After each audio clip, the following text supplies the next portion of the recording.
வாழ்க மருத்துவர் ஐயா, வளர்க பாமக. மக்கள் காவலர் மருத்துவர் ஐயாவின் ஆணைக்கிணங்க 5ஆம் கட்டமான அறவழி போராட்டமாக வன்னியர்களுக்கான 20% இடஒதுக்கீடு வேண்டி மதுரை மாநகராட்சி ஆணையர் அவர்களிடம் மனு அளித்துவிட்டு வந்திருக்கிறோம். தமிழக அரசு விரைந்து எங்களின் கோரிக்கையை நிறைவேற்ற வேண்டும்.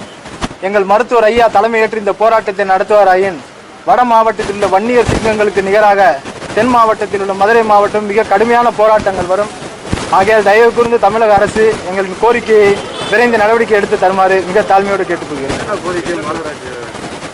ஒரே கோரிக்கை தானே, 20% இடஒதுக்கீடு கேட்டு தமிழ்நாடு முழுவதும் அறவழி போராட்டமா கொடுக்குறேன். ஆமா, அறிவிச்சிருக்காங்க. ஆமா, எல்லா இதுலயும். ஆமா, இல்ல இது எல்லாமே எங்க ஐயாவோடது தாங்க. மாத்த சொல்லி கேட்டிருக்காங்க. பட் எங்க ஐயாவோடதை பொறுத்த வரைக்கும் எங்களோட கோரிக்கை வந்து எவ்வளோக்கு எவ்வளோ நீங்கள் விரைந்து எடுத்து கொடுக்குறீங்களோ அவ்வளோக்கு எவ்வளோ நாங்கள் வந்து அறவழியில் தான் போராட்டம் பண்ணிட்டு இருக்கோம். மற்றவங்க மாதிரி ஏன்னா பாட்டாளி மக்கள் கட்சினால எங்களை வந்து ஒரு போராட்டக்காரங்க மாதிரி சித்தரிச்சுக்கிட்டு இருக்காங்க. இது வரைக்கும் எந்த ஒரு போராட்டமே இப்போ அந்த ரயிலில் இது பண்ணாங்கன்னு சொல்லிலாம் சொன்னாங்க. அந்த போராட்ட களத்தில் நாங்களே தான் நின்றோம். நாங்களே ஏதோ செட் பண்ணி பண்ணாங்க அது பண்ணாங்கன்னா அந்த மாதிரியான பொய் சொற்களுக்கு ஆளாகக்கூடாதுன்னு இப்போ ஒவ்வொரு கவர்மெண்ட் அஃபீஷியல்ஸ்லையும் ஒவ்வொரு அதிகாரிகளை பார்த்து மிக அறவழியில் எங்களோட கோரிக்கையை மிக அமைதியாக தான் கொடுத்துட்டு வரோம். 21ஆம் தேதி வரைக்கும் ஐயா சொல்லியிருக்காங்க. ஒருவேளை 21ஆம் தேதிக்குள்ள எங்களுக்கான இடஒதுக்கீடு பொங்கல் பரிசா கிடைக்கவில்லைன்னா இந்த ஆர்ப்பாட்டம் வந்து எங்கள் மருத்துவர் ஐயாவே தலைமை தாங்குவாருன்னு இருக்காங்க. ஸோ அந்த போராட்டம் வந்து மிக பெரிய லெவலில் இருக்கும். மதுரையிலையுமே மிக பெரிய லெவலில் இருக்கும்.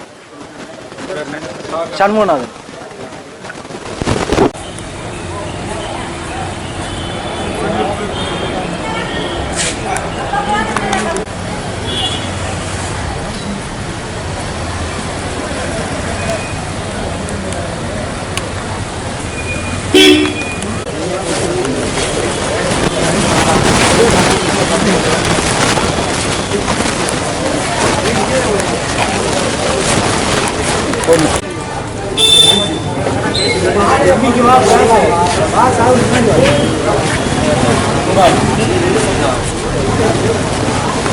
வாழ்கவே மருத்துவர் சின்னையா வாழ்கவே.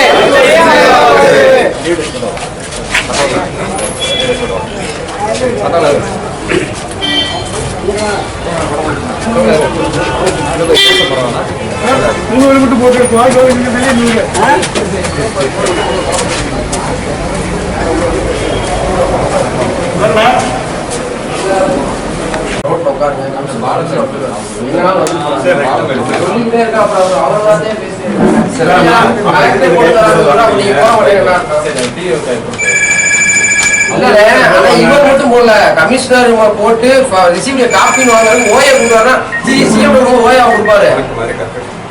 நீ வாங்க வாங்க ரோட்ல உட்காரு.